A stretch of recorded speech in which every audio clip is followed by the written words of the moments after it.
ছুটি 6 মাস করতে হবে। কোনো তালবান হবে না। আমরা যেটা বলতে চাই, সবাই আপনাকে অনুরোধ করবো, আপনারা আমাদের কর্মসূচি আগামী 10 তারিখ থেকে আইএলও কর্তৃক আন্তর্জাতিক সম্মেলনে যুক্ত হবেন। বাংলাদেশের শ্রমিকদের দাবি, নারী শ্রমিকের দাবি, মাতৃত্বকালীন ছুটি 6 মাস ঘোষণা করতে হবে। 4 মাস যদি আপনারা বলছেন, আমরা সেগুলো প্রত্যাখ্যান করেছি।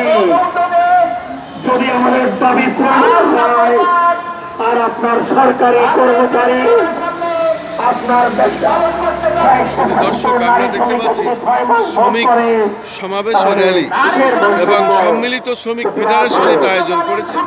আমরা দেখতে পাচ্ছি আন্তর্জাতিক নারী দিবস 2025 জাতীয় প্রেস ক্লাবের সামনে।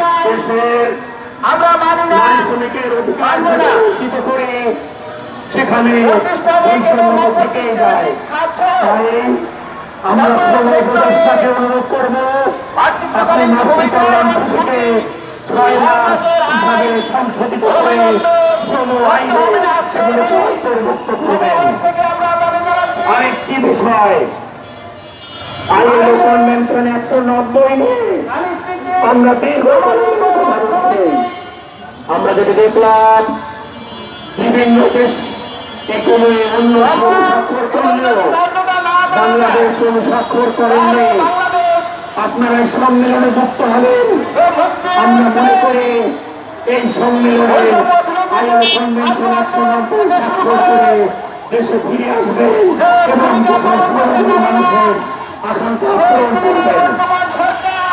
আমরা যদি দেখছি তার কয়েকদিন পরে পবিত্র ঈদ উল ফিতর অনুষ্ঠিত হবে।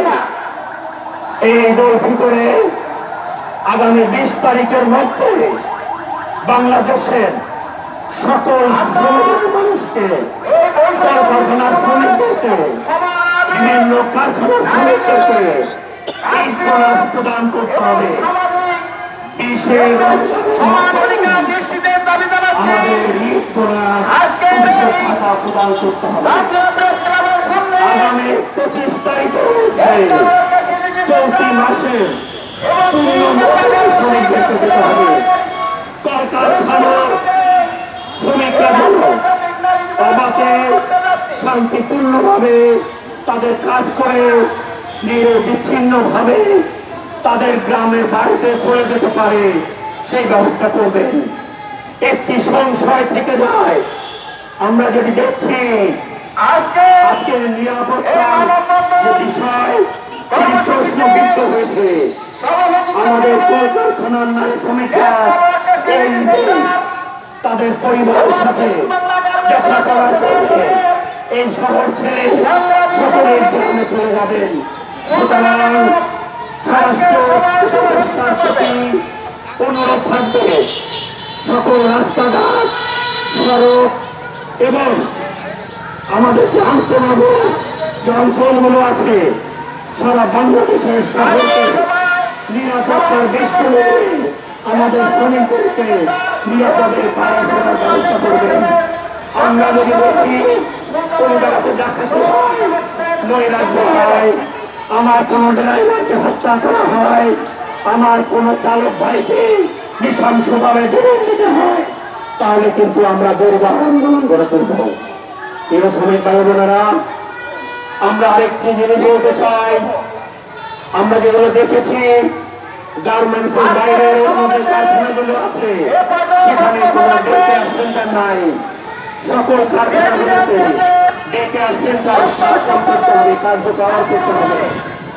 ডে কেয়ার সেন্টার কার্যকর না করলে একজন নারী শ্রমিক তার যে জীবিকা সেগুলো থেকে বঞ্চিত হয়, তারা কর্মহীন হয়ে পড়ে। সুতরাং নারী শ্রমিকের কর্মহীন হয়ে পড়াতে কিন্তু আমরা বরদাস্ত করবো না। তাই বর্তমান সরকারকে অনুরোধ করব, কলকারখানা প্রতিষ্ঠানকে নিয়ে আপনারা প্রত্যেকটি কারখানায় পরিদর্শন করে আপনারা ডে কেয়ার সেন্টারকে চালু করবেন।